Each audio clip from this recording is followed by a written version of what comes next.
नमस्कार, बिहार झारखंड की खबरों में एक बार फिर से आपका स्वागत है। आपके साथ हाजिर हूं मैं कंचन। शुरुआत करेंगे बुलेटिन की इस वक्त की हेडलाइंस के साथ।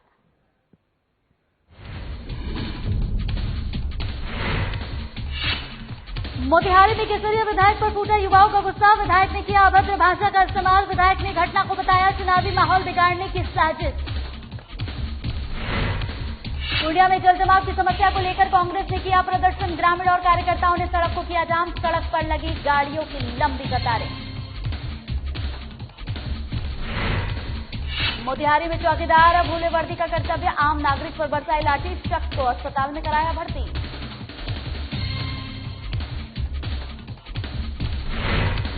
और रामगढ़ के भोरकुंडा से रांची मार्ग पर दो अलग अलग दुर्घटनाएं। जान-माल का कोई नुकसान नहीं। लोगों ने प्रशासन से कदम उठाने की कही मांग।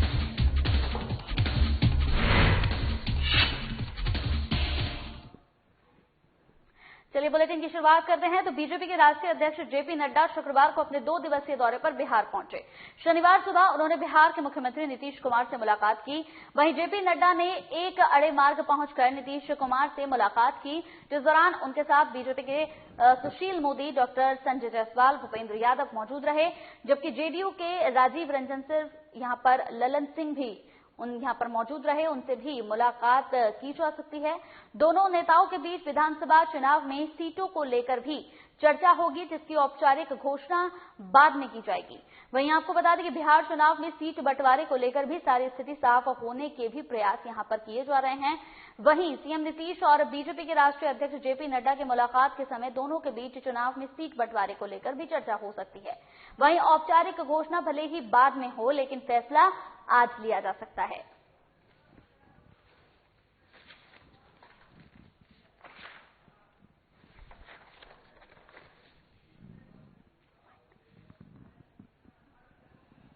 तो बिहार में आगामी विधानसभा चुनाव के नजदीक आते ही विधायकों ने अपने अपने क्षेत्रों में चुनावी प्रचार शुरू कर दिया है, लेकिन राज्य में कई जगहों पर इन प्रतिनिधियों को लोगों की नाराजगी का सामना भी करना पड़ता है। ताजा नजारा मोतिहारी के केसरिया में देखने को मिला, जहां ग्रामीणों ने विधायक द्वारा किए गए सड़क निर्माण काम के शिलान्यास का शिलापट ही यहां पर तोड़ दिया है।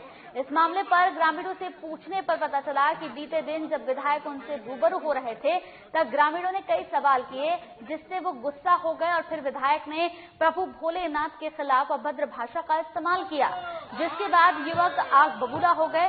हालांकि विधायक ने अपनी गलती मानते हुए माफी मांगी, लेकिन फिर भी लोगों में नाराजगी है, जिसको लेकर विधायक के खिलाफ लगातार नारेबाजी हो रही है। वहीं इस संदर्भ में विधायक डॉक्टर राजेश कुमार ने इसे चुनावी माहौल बिगाड़ने की साजिश बताया। हमारे नाराबाजी करने का एक उद्देश्य यही है कि हमारे भोलेनाथ को असब शब्द कहे बोले विधायक जी। इस नगरी का सारा लोग उनके खिलाफ है। इसको लेकर चुनाव में आप लोग उनको हम लोग केसरिया धरती पे, भोलेनाथ के धरती पे उनका चरण नहीं धरने देंगे, उनको उतरने नहीं देंगे। इससे आप लोग बहुत आक्रोश है। इससे बहुत आक्रोश है। इसलिए हमारे गुरु है। तो पूर्णिया के धमदाह में जन समस्या को लेकर कांग्रेस पार्टी आंदोलन कर रही है। आपको बता दें कि NH 107 लिंक रोड दमदाहा यहां बनमनखी में जल जमाव की समस्या है, जिसको लेकर कांग्रेस आंदोलन कर रही है।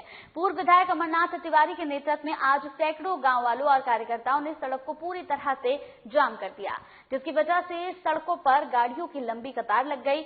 वहीं लगभग 5 घंटे जाम रहने के समय कई अधिकारियों ने जाम खुलवाने की कोशिश की, लेकिन कांग्रेस कार्यकर्ताओं ने एक नहीं सुनी, जिसके बाद धमदाहा के एडिशनल कलेक्टर के द्वारा जनता को आश्वासन पर पूर्व विधायक ने जाम खोल दिया। पानी भरने की समस्या है। कितना दिन से नाला का समस्या है यहाँ? बहुत दिन से। रोड कितना दिन से नहीं बना है? बहुत दिन आप लोग कभी विधायक को या सांसद को बोले हैं? हाँ, बन जाएगा। तो आप लोग फिर वोट दे के फिर जिताते हैं आप लोग। इस बार क्या आप लोग इस बार क्या चेंज, इस बार बदलाव चाह रहे हैं क्या? हाँ, यहाँ से वहाँ तक पानी कितना कब से ये समस्या है? समस्या कितना साल से? आया जो 20-30 बरस तक पानी भरा। तो आप लोग फिर कभी बोले हैं? कभी कभी विधायक को बोले जो यहाँ से विधायक कहते रहिए आवे थे लस्सी दबी सब मुखिया लोग को बोले हैं? कभी मुखिया को? मुखिया विधायक को नहीं सुना करे तो फिर कैसे? नहीं सुना करे। मुख्यमंत्री जो बोलता है हम सब जगह नाली बना दिए तो नाला बने तो कुछ नहीं सुने हाँ? नहीं सुने हमारा की करी। यहाँ जो सड़क पर ये बुरा स्थिति है, ये नरकीय स्थिति है, यह विगत 15 सालों से स्थानीय विधायकों को, स्थानीय विधायिका को, स्थानीय सांसद को कहा गया कई बार, वो देखे हैं, लेकिन इस बात को नजरअंदाज करते चले आ रहे, लोगों को ठगते चले आ रहे हैं। आज यहाँ लोगों का जीना स्थिति नरकीय स्थिति में लोग जी रहे हैं, मजबूर है लोग जीने के लिए नरकीय स्थिति में। ये स्थिति है, बहुत दुख के साथ हम लोगों को इंतजाम करना पड़ा है। 15 साल से है सब विधायक का धुने सपोर्ट नहीं देता धंधा उस पर, और कंट्रोल में जो है अरवा चावल सिवा छोड़ के और कोई चीज नहीं देता है। यानी आप लोग रोड का समस्या के लिए और किसी चीज अगर देखिए जाके दूसरा चावल देता है। रोड का समस्या लेके आप लोग विधायक जी को बोले हैं? हाँ। कभी ये धरना जो है विधायक ने क्या है नहीं देता आप जिधर से आए हैं, ये नाला कार्रवाई जो है वो सड़क को 12 महीना ओवरफ्लो करता है। हम प्रशासन को कई बार इसके बारे में कहे, लोगों ने यहाँ के स्थानीय विधायक को और स्थानीय MP को कई बार कहा, लेकिन वो लोगों का नजर इस पर आज तक नहीं पड़ा, जबकि वो लोग खुद इसी रास्ता से आते जाते हैं। ये तकलीफ आप देख सकते हैं कि इस गांव का ही नहीं, यहाँ से पनमनगी तक के रास्ते का क्या है। तो खबर मोतिहारी जिले के केसरिया थाना क्षेत्र से है, जहां चौकीदार राम सवारत सिंह अपने कर्तव्य को भूल गए और क्रूरता पर उतर आए हैं। आपको बता दें कि सहारा इंडिया के एजेंट राम नरेश राम अपना काम निपटाकर साइकिल से केसरिया से घर लौट रहे थे। उसी समय उन्हें साइकिल से धक्का लग गया और वो गिर गए, जिसके बाद चौकीदार साहब अपने सारे कर्तव्य को भूल गए और राम नरेश नामक एजेंट की मदद करने के बजाय उन पर लाठियां बरसा दी। वहीं इस घटना के बाद पीड़ित युवक को कल्याणपुर यहां पर PSC में भर्ती कराया गया। साइकिल से व्यक्ति आ रहा था, यहाँ से पैदल आ रहे थे, राम सवारत सिंह। अच्छा, तो आया है जैसे, लेकिन साइकिल से लग गया वो। अच्छा, राम सवारत सिंह साइकिल से लग गया, वो गिर गया, थोड़ा सा आँख खिला गया उनको जी, ठीक है। उसके बाद व्यक्ति को उठकर उनको उठाया है जी, माफी भी मांगा है जी, फिर भी नहीं माने हैं राम सवारत सिंह। चौकीदार साहब जी, चौकीदार साहब नहीं माने हैं, उनको पीटे हैं। कितना लाठियां बरसा? कम 150 लाठी पीटे हैं। अच्छा, आप देखे हैं? जी, मैं देखा हूँ। क्या नाम है? छुड़ाने गए हैं, फिर भी हमको एक लाठी मरे हैं। हमारे सहारनपुर के स्टाफ हैं जी, राम नरेश जी, वो केसरिया ड्यूटी से आ रहे हैं जी। तब तक पीछे से धक्का लग गया है, यहाँ के कोई स्टाफ है, थाना के स्टाफ, उनको और उनको उठाए भी हैं, उनसे शायद ये भी किए हैं। हम तो बाद में आए हैं जी, लेकिन हम आए हैं तो देख रहे हैं कि उनको पीटा जा रहा है जी। हम जाके मना किए हैं, लेकिन साफ किए हैं, कहा कि छोड़ दीजिए भाई, सहारनपुर के स्टाफ हैं, ऐसे बात है, उम्र का भी ख्याल करिए जी। यही सब बात हुआ है। उसके बाद में थोड़ा सा रिलैक्स हुए हैं जी। उसके बाद थाना वाना पर ले गए हैं लोग। अच्छा, मतलब वही लाठी चला रहे थे, अनाधुन लाठी चला रहे थे। हम लोग बहुत आदमी गया है वहाँ छुड़ाने के लिए, तो कह रहे हैं कि जो भी इसमें आएगा उसको हम मुद्दाई बनाएंगे, उसको भी फंसाएंगे। चौकीदार साहब बोल रहे थे। किस पे लाठी फंसा? वो व्यक्ति मोटामोटी लगभग 50 वर्ष का उम्र है उनका। अच्छा, 50 वर्ष का उम्र है। वो बेचारे चश्मा लगाए हुए हैं, उनको अंधेरा में दिखाई नहीं दिया होगा। हम लोग भी इस चीज को ध्यान में रखे हैं कि नहीं दिखाई दिया होगा, और उनको लग गया। जैसे गिरे, जितना गिरे, ज्यादा गिरे या छोटा कम गिरे, लेकिन मैंने लगा है चोट उनको यहाँ थोड़ा सा गंगा से चिला गया है और थोड़ा सा यहाँ चिला गया है, और उसके लिए मोटा मोटी 150 लाठी। चलिए, यहाँ वक्त हो गया एक छोटे से ब्रेक का, जल्द हाजिर होंगे कुछ और खबरों के साथ।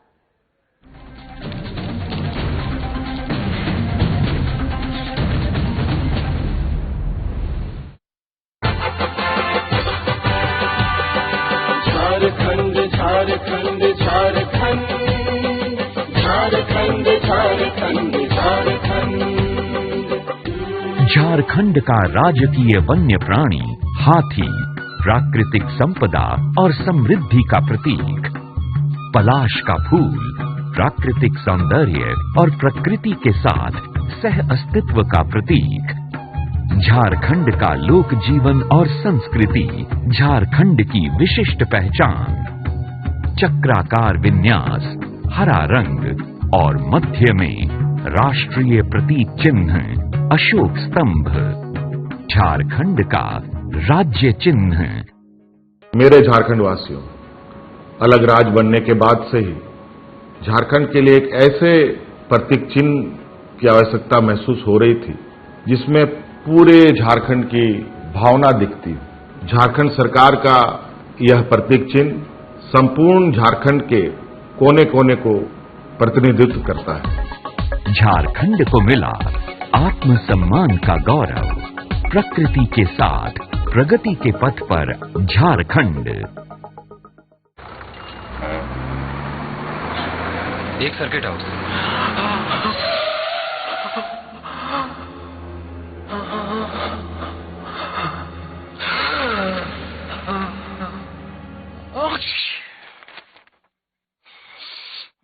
नोवेल कोरोना वायरस बीमारी को फैलने से रोका जा सकता है।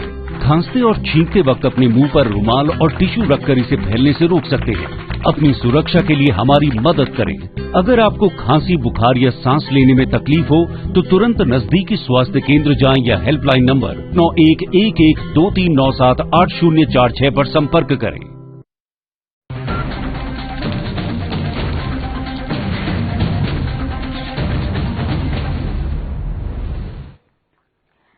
ब्रेक के बाद स्वागत है आपका। तो भरकुंडा से रांची मार्ग दुर्घटनाओं के मार्ग नाम से जाना जाता है। जी हां, इस मार्ग पर आए दिन दुर्घटनाएं होती रहती हैं। आपको बता दें कि जिंदल के पास यहां पर गगेदा में एक तेज रफ्तार ट्रक रांची मार्ग से आ रहा था जो अनियंत्रित होकर सड़क के डिवाइडर पर चढ़ गया।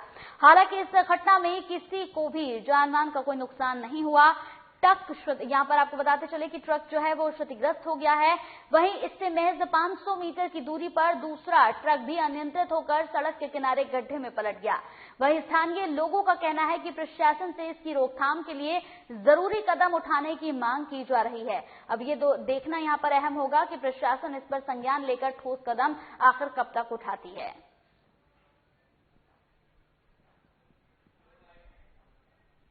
यहाँ एक ट्रक दुर्घटना हुआ है रास्ता के सामने। ये लोग ट्रक में आयरन रोड लेके जाता है, बहुत स्पीड में चलता है और रात में अथरा साइड भी नहीं देता है। और अभी देखिए एक्सीडेंट यहाँ हुआ है और कल एक एक्सीडेंट वहाँ पर हो गया था बीच में, तो बीच वाला जो है ड्राइवर वहाँ चढ़ा दिया था।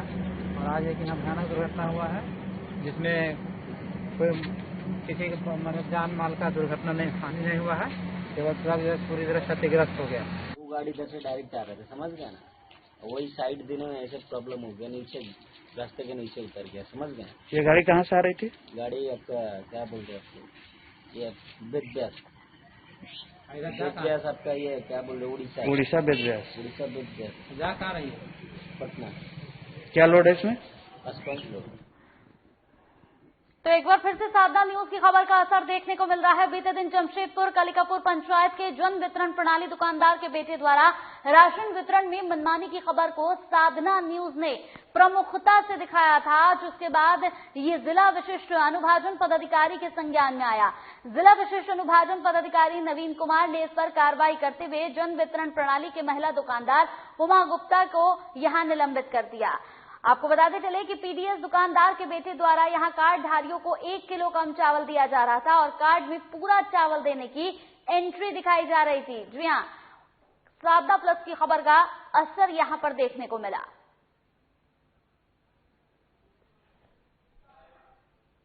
जो वायरल हुआ है जिसमें हम लोगों को पता चला है कि कालिकापुर गांव में एक दुकानदार है, महिला समूह की दुकान है, उमा गुप्ता के नाम से चला रही है। उसके ही जो संचालक हैं या उसके जो रिश्तेदार बैठ के दुकान में जो स्टेटमेंट दिया उसके आधार पर हम लोगों ने उसकी जांच कराई तो प्रथम दृष्टया वो दोषी पाया गया। तो हम लोगों ने तत्काल उन पर निलंबित कर दिया है, आगे की कार्रवाई की जाएगी।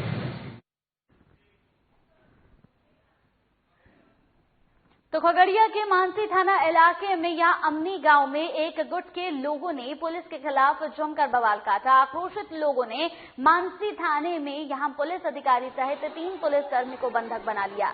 इस दौरान पुलिस के साथ न सिर्फ मारपीट की बल्कि पुलिस पर पथराव भी किया गया, जिसमें पुलिस की एक गाड़ी क्षतिग्रस्त हो गई। पुलिस के वाहन को गांव से निकलने नहीं दिया जा रहा था। हालांकि मौके पर भारी संख्या में पुलिस बल के पहुंचने के बाद एक कमरे में बंधक बने पुलिसकर्मियों को आक्रोशित कार्यों से यहां मुक्त कराया गया, लेकिन गांव में अभी भी तनाव का माहौल है। वहीं गांव के एक पक्ष यानी कि मानसी थाना पुलिस पर पक्षपात करने का आरोप भी लग रहा है। दरअसल अमनी गांव में भूमि विवाद को लेकर गांव के उत्तम सिंह गुट और चंद्रशेखर यादव गुट के बीच भूमि मारपीट हो रही है। इसी सूचना पर मानसी थाना पुलिस गांव पहुंची, लेकिन उत्तम सिंह गुट के लोगों का कहना है कि पुलिस की मौजूदगी में दूसरे गुट के लोग उनके साथ मारपीट लूटपाट करते थे और पुलिस यहां पर मूक दर्शक बनी रहती थी। इसीलिए पुलिस के खिलाफ उनके अंदर ये नाराजगी देखी गई।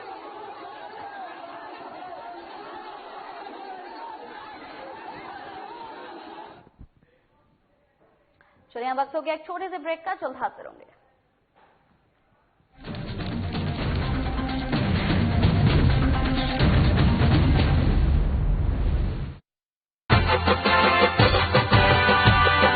झारखंड झारखंड झारखंड झारखंड झारखंड झारखंड झारखंड का राजकीय वन्य प्राणी हाथी प्राकृतिक संपदा और समृद्धि का प्रतीक, पलाश का फूल प्राकृतिक सौंदर्य और प्रकृति के साथ सह अस्तित्व का प्रतीक, झारखंड का लोक जीवन और संस्कृति, झारखंड की विशिष्ट पहचान, चक्राकार विन्यास, हरा रंग और मध्य में राष्ट्रीय प्रतीक चिन्ह अशोक स्तंभ, झारखंड का राज्य चिन्ह। मेरे झारखंड वासियों, अलग राज्य बनने के बाद से ही झारखंड के लिए एक ऐसे प्रतीक चिन्ह की आवश्यकता महसूस हो रही थी जिसमें पूरे झारखंड की भावना दिखती। झारखंड सरकार का यह प्रतीक चिन्ह संपूर्ण झारखंड के कोने कोने को प्रतिनिधित्व करता है। झारखंड को मिला आत्मसम्मान का गौरव, प्रकृति के साथ प्रगति के पथ पर झारखंड।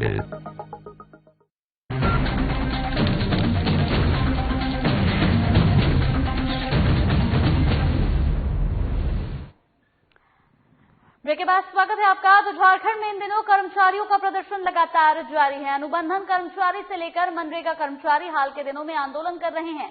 वहीं अब झारखंड पुलिस, झारखंड के सहायक पुलिसकर्मी भी हड़ताल पर हैं। सूबे के 12 जिलों से तकरीबन 2500 सहायक पुलिसकर्मी आज राजधानी रांची के मोरहाबादी मैदान में मौजूद होकर सरकार से अस्थायी करने की मांग को लेकर प्रदर्शन कर रहे हैं। इस मौके पर हमारे संवाददाता नवीन शर्मा पहुंचे और यहां इन तमाम लोगों का हालचाल जाना। में इन दिनों कर्मचारियों का लगातार प्रदर्शन हड़ताल जारी है।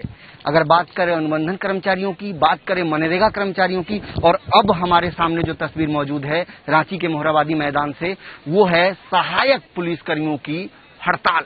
सहायक पुलिसकर्मी दरअसल 12 जिलों से आज राजधानी रांची के इस मैदान में पहुंचे हैं। तकरीबन 2500 से ज्यादा जो है पुलिसकर्मियों की संख्या है और लगातार सरकार से मांग कर रहे हैं कि उन्हें अस्थायी किया जाए। इन्हीं मांगों को लेकर के ये तमाम लोग यहाँ पर मौजूद हुए हैं। ये तस्वीर एक बार मैं आपको दिखाने की कोशिश करूंगा। आप अगर देखेंगे इस मैदान के चारों तरफ इसी तरह से पुलिस के जवान खड़े हैं, हाथों में बैनर लिए खड़े हैं, वर्दी को इंसाफ चाहिए, ये तमाम तरह का स्लोगन लिए यहाँ पर ये लोग मौजूद हुए हैं। दरअसल साल 2017 में इन लोगों की बहाली हुई थी। बहाली के वक्त इनका जो मानदेय था वो 10,000 रुपए था। हालांकि समय पर मैं कई लोगों से बात किया, उन्होंने बताया कि समय पर इन्हें तनख्वाह भी ठीक टाइम से मिलता नहीं है। अभी लास्ट तनख्वाह जो है अगस्त में मिला था और अब चूंकि इसके पहले लगातार चूंकि 3 साल हो गए, 3 सालों से लगातार अस्थायी करने की मांग कर रहे हैं। दरअसल राज्य की जो सुरक्षा व्यवस्था है, कहीं ना कहीं सुरक्षा व्यवस्था का जिम्मा कह सकते हैं कि इन सहायक पुलिसकर्मियों के कंधे पर भी बहुत ज्यादा है। मैं इन लोगों से पहले बात करने की कोशिश करूंगा, क्यों आए हैं, क्या मांग है और कब तक यहाँ पर आप लोग रहेंगे। हम लोग का मांग है सर, हम लोग को अस्थायी किया जाए सर। हम लोग का बहाली 2017 में हुई थी और सरकार ने ये भी कहा था कि हम लोग को 3 साल बाद सीधी नियुक्ति कर दिया जाएगा बल्कि सीधी नियुक्ति 3 साल बाद कर दी जाएगी, जब बहाली किया गया था उस वक्त, लेकिन अभी तक सीधी नियुक्ति नहीं हुई है। क्या कहेंगे, किस लिए आए हैं आज? सर हम लोग अभी यहाँ इसीलिए आए हैं कि हम लोग इससे पहले भी हम लोग 4 तारीख से हम लोगों का जो भी कार्यक्रम चल रहा है, उससे पहले भी हम लोग जितने भी विधायकगण, आला अधिकारी जितने भी सबके यहाँ पत्रचार के माध्यम से हम लोगों ने अपना समस्या को रखा, लेकिन अभी तक उधर से अभी तक उसमें कार्रवाई नहीं। दरअसल सबसे बड़ी बात है कि क्या आप लोग पदयात्रा करके आए हैं, पैदल आए हैं यहाँ पर आप लोग? जी सर, हम लोग पैदल आए हैं, पैदल चाईबासा जिले से आए हैं हम लोग। अच्छा, और भी कुछ महिला पुलिसकर्मी भी है, उनसे भी बात करने की कोशिश करेंगे। क्यों आए हैं आप लोग यहाँ पर, कब तक यहाँ पर रहेंगे, ये प्रदर्शन कब तक जारी रहेगा? जब तक सरकार हमारी मांग पूरी नहीं करती तब तक हम यहाँ तक अपना प्रदर्शन जारी रखेंगे। क्योंकि राज्य का सुरक्षा व्यवस्था कहीं न कहीं आप लोगों के कंधे पर भी है, तो इस तरह का प्रदर्शन क्यों? आप लोग सामान्य तरीके से भी बात कर सकते थे। हम अपनी बात समान तरीके से रख चुके थे, फिर भी मेरी सरकार हम लोग की तरफ कोई ध्यान नहीं दी। इसके वजह से हमें मजबूरन यह कदम उठाना पड़ा। क्या आप लोग को तनख्वाह टाइम पे मिल पाता है? नहीं। और भी कुछ लोग हैं, मैं उनसे भी बात करूंगा। अगर आप ये पूरी लाइन अगर आप देखें, अगर मैं कोशिश करूंगा कैमरामैन इस पूरे तस्वीर को दिखाए, आप जितना दूर देख पाएंगे ये सुरक्षाकर्मी इसी तरह यहाँ पर मौजूद होकर के प्रदर्शन कर रहे हैं, मांग कर रहे हैं। दरअसल जिनके कंधों पर राज्य की सुरक्षा व्यवस्था की जिम्मेदारी है, कहीं न कहीं वो लोग आज प्रदर्शन करने को मजबूर हैं, सरकार से गुहार लगा रहे हैं। क्यों आए हैं यहाँ पर? मैं अपना जिला बल में नियुक्ति के मांग के लेकर यहाँ पे आए हैं, इसलिए हमको सरकार से रिक्वेस्ट है कि जिला बल में हमको नियुक्ति चाहिए। और भी कुछ लोग हैं, उनसे भी बात करेंगे। यहाँ पर मौजूद जो तमाम पुलिसकर्मी हैं, कौन से जिले से आए हैं आप? पलामू जिले से। और क्या आप लोग पैदल आए हैं? नहीं, हम लोग 50 किलोमीटर तो बस आए, बस हम लोग का थाना का जब्त कर लिया गया, वहाँ के बाद हम लोग पैदल यात्रा आए हैं। तो कई लोग यहाँ पर कई जिलों से पैदल यात्रा करते हैं, बोकारो से भी कुछ लोग 12 जिला से आए पैदल। तो आपने देखा तस्वीरें निश्चित तौर पे सरकार से कई सवाल करती है। जब सुरक्षा व्यवस्था जिनकी जिम्मेदारी है, जिनके कंधों पर, वो लोग अगर प्रदर्शन करने पे मजबूर हो जाएं तो कहीं न कहीं सरकार पर सवाल जरूर उठता है। और भी कुछ लोग हैं, उनसे भी बात करते हैं। दरअसल कहाँ से आए हैं आप लोग? हम पलामू से आए हुए हैं। तो पदयात्रा करके आए हैं आप लोग पलामू? हाँ जी, पलामू से हम लोग गाड़ी से चले थे, बीच में हम लोग को चामो थाना में गाड़ी जब्त कर लिया गया। क्या मांग है, क्या मांग? हम लोग का मांग यही है कि हम लोग जिला बल में सीधी नियुक्ति के वादा पूर्व सरकार के द्वारा किया गया था। कौन से सरकार ने वादा किया था? पूर्व के भाजपा के सरकार रघुवर दास जब मुख्यमंत्री थे तो उन्होंने ही वादा किया था कि तो सरकार बदल गई, अब तो जेएम की सरकार, इन्होंने वादा किया था क्या? नहीं, उस समय वर्तमान सरकार के द्वारा वादा किया गया था कि आपको 3 साल के बाद सीधे जिला बल में नियुक्ति कर दी जाएगी। अच्छा, आप कोई पत्राचार वगैरह भी हुआ है आप लोग के एसोसिएशन की तरफ से या फिर कुछ? नहीं सर, पत्राचार नहीं हुआ अभी। तो फिर अचानक प्रदर्शन करने का क्या मतलब है? फिर हम लोग 1.5 महीना पहले सूचित किए हुए थे और हेमंत सरकार से मिलने का भी कोशिश कर रहे थे, लेकिन कोई रिप्लाई भी नहीं आ रहा था। इसके वजह से हम लोग विवश होकर फिर अचानक का प्रदर्शन करने की कोशिश किए। तो निश्चित तौर पे और भी कुछ लोग हैं, महिला पुलिसकर्मी भी, और अगर आप देखेंगे तो उनसे भी हम लोग बात करेंगे, जानेंगे कि क्यों यहाँ पर आए हैं, क्यों प्रदर्शन कर रहे हैं। तो कई लोग पूरा कह सकते हैं कि झारखंड के 12 जिले के सुरक्षाकर्मी जो हैं, जो पुलिसकर्मी, वो इस रैली में, इस प्रदर्शन में शामिल हुए हैं। कुछ महिला जो पुलिसकर्मी हैं वो भी यहाँ पर हैं। बोकारो जिला से ये लोग आई हैं। कई लोग चूंकि कई जिलों से पैदल यात्रा करके भी यहाँ पर पहुंची हैं। क्या मतलब सरकार से पत्राचार वगैरह हुआ था कि अचानक प्रदर्शन करने लगे आप? हम लोग बहुत दिन से पत्राचार के माध्यम से हम लोग सरकार को जगाने की कोशिश कर रहे हैं। हम लोग काला बिल्ला भी लगा करके विरोध जताए, उसके बाद सामूहिक अवकाश भी किए। इसके बाद भी सरकार हम लोग की तरह कुछ। कितनी संख्या होगी झारखंड में आप लोगों की? झारखंड में हम लोग टोटल 2500 की बहाली थी। अच्छा, 2500 की बहाली थी। 2017 में 2500 पुलिसकर्मियों की एक साथ बहाली हुई थी। ये सहायक पुलिसकर्मी के तर्ज पर बहाली हुआ था। क्या क्या काम आप लोग करते हैं इसके तहत? कौन कौन सी जिम्मेदारी आप लोग को दी जाती है? कौन कौन सी जिम्मेदारी दी जाती है? हम लोग सारा ड्यूटी करते हैं। जो यहाँ पे जिला बल करता है वो हम लोग सारा ड्यूटी करते हैं। जैसे हो गया इलेक्शन ड्यूटी हो गया, और थाना में हो गया, ट्रैफिक हो गया, वीआईपी ड्यूटी भी करते हैं। और जैसे कि हो गया अभी ये महामारी है, महामारी में भी हम लोग कोरोना वाला इसमें भी हम लोग ड्यूटी कर रहे हैं। जहाँ भी हम लोग को ड्यूटी मिलता है हम लोग ड्यूटी से पीछे नहीं हटते हैं। सब जगह हम लोग ईमानदारी से ड्यूटी करते हैं। निश्चित तौर पे क्या क्या आप लोगों के कंधे पर जिम्मेदारी है? जिला में कौन कौन सी जिम्मेदारी है? अच्छा, मांग क्या है अभी, आप लोग क्या चाहते हैं? हम लोग चाहते हैं कि झारखंड अस्थायी करे हम लोग को झारखंड पुलिस में।